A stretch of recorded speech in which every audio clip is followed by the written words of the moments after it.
Janji tanah kepada Nabi Ibrahim. Suatu tafsiran berbeza terhadap kitab Kejadian 15. Janji tanah dalam kitab Kejadian 15 merupakan salah satu petikan yang paling banyak diperdebatkan dalam teologi Abrahamik. Dalam pasal tersebut, Tuhan berfirman kepada Ibrahim, bahawa tanah yang terbentang dari sungai Mesir sampai ke sungai yang besar itu, sungai Efrat, akan diberikan kepada keturunannya, seed. Bagi ramai pembaca, ayat ini menjadi asas kepada pelbagai tuntutan agama dan politik mengenai tanah suci. Ramai penganut Yahudi Mesianik dan Kristian Zionis mentafsirkan janji ini sebagai pemberian ilahi terhadap Eretz Israel atau Israel Raya kepada bangsa Israel atau orang Yahudi.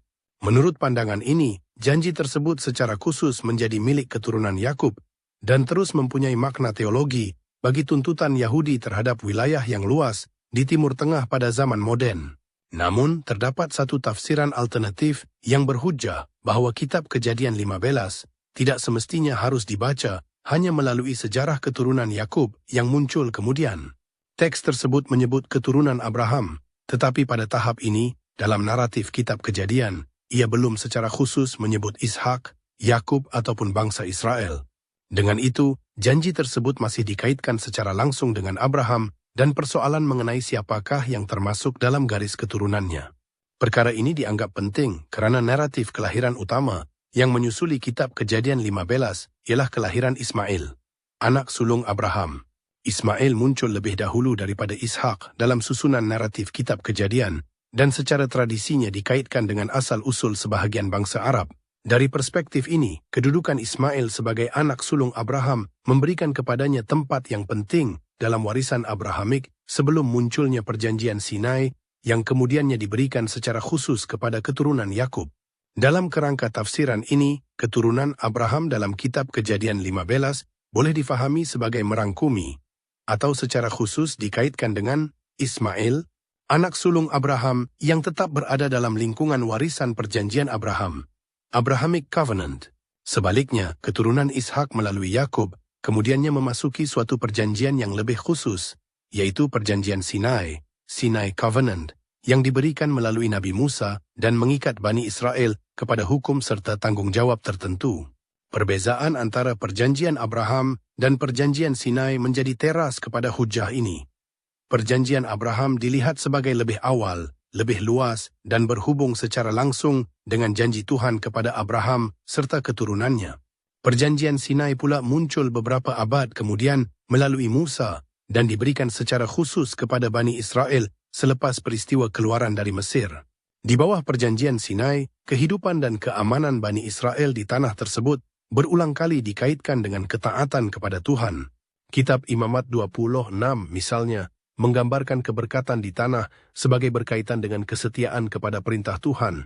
Ketaatan membawa keberkatan dan keamanan, manakala pemberontakan membawa hukuman, kekalahan, dan pembuangan dari tanah tersebut. Dari sudut pembacaan Kristian dan Islam tertentu, hal ini menimbulkan persoalan teologi yang penting. Jika sebahagian pemimpin agama Bani Israel menolak Al-Masih ketika baginda datang, adakah hak terhadap tanah masih boleh dianggap sebagai tuntutan yang sama sekali tidak bersyarat? Dalam kerangka tafsiran ini, keistimewaan perjanjian tidak boleh dipisahkan daripada tanggungjawab perjanjian. Hujah ini turut menunjukkan bahawa beberapa gambaran mengenai wilayah Israel yang muncul kemudian dalam Bible, termasuk dalam kitab Bilangan, Ulangan dan Yehezkiel, memperlihatkan kerangka wilayah yang lebih kecil berbanding wilayah luas dari sungai Mesir hingga sungai Efrat yang disebut dalam kitab Kejadian 15. Dari perspektif ini, wilayah dari Mesir hingga sungai Efrat dalam kitab Kejadian 15 dilihat sebagai sebahagian daripada janji yang lebih luas kepada Abraham dan keturunannya, bukan sekadar gambaran mengenai wilayah negara Israel. Penyokong tafsiran ini kemudian menghubungkannya dengan Ismail dan sejarah Islam.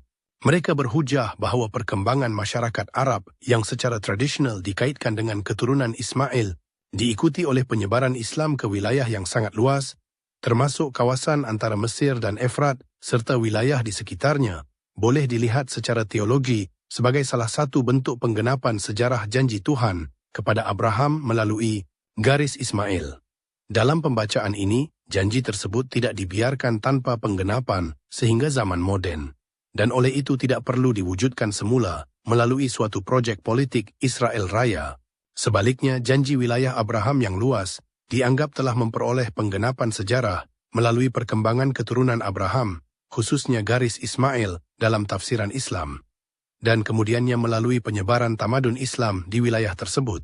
Oleh itu, janji tanah yang luas dalam kitab Kejadian 15 ditafsirkan sebagai berkaitan dengan perjanjian Abraham, manakala tanah yang diwarisi oleh Bani Israel mempunyai kerangka sejarah dan perjanjiannya sendiri melalui perjanjian Sinai. Perjanjian Sinai adalah lebih khusus kepada Bani Israel dan mengandungi tuntutan ketaatan terhadap hukum Tuhan. Tafsiran ini dengan demikian mencabar anggapan bahawa kitab Kejadian 15 secara otomatik boleh dijadikan asas teologi bagi peluasan wilayah Israel moden. Menurut hujah ini, pendekatan sedemikian berisiko mencampur adukkan dua kerangka perjanjian yang berbeza. Perjanjian Abraham yang lebih luas dan perjanjian Sinai yang secara khusus berkaitan dengan Bani Israel. Persoalan yang lebih mendalam sebenarnya bukan sekadar mengenai geografi, tetapi mengenai teologi perjanjian. Jika Ismail diakui sebagai anak sulung Abraham dan mempunyai kedudukan dalam warisan perjanjian Abraham, maka janji yang diberikan kepada keturunan Abraham dalam kitab Kejadian 15 boleh ditafsirkan sebagai merujuk kepada Ismail sebagai pewaris pertama dalam garis keturunan Abraham. Pada masa yang sama, keturunan Israel juga mempunyai sejarah pewarisan mereka sendiri di tanah Kanaan sebelum kedatangan Islam, bermula dengan penaklukan di bawah Yosua dan kemudian mencapai kemuncak pemerintahan politik di bawah kerajaan Daud dan Sulaiman. Dengan demikian, tafsiran ini tidak menafikan bahawa Bani Israel pernah mewarisi dan memerintah tanah tersebut dalam sejarah biblikal mereka. Sebaliknya, ia membezakan pewarisan itu daripada janji Abraham yang lebih luas.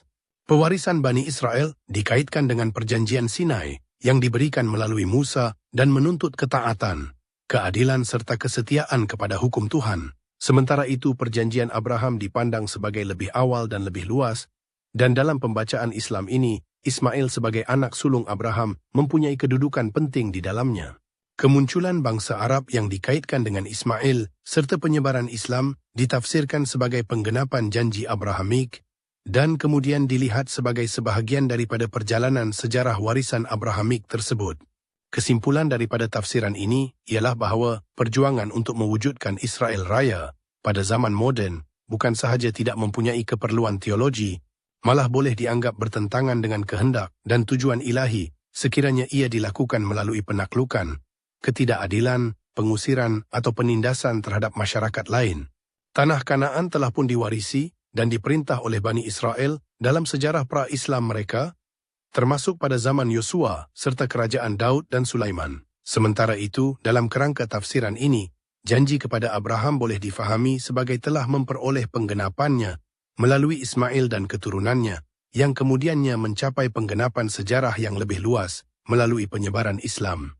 Oleh itu, persoalan utama bukanlah bagaimana wilayah Abraham harus ditakluki semula pada zaman moden, tetapi bagaimana warisan Abraham seharusnya mendorong manusia kepada ketaatan kepada Tuhan, keadilan dan keamanan.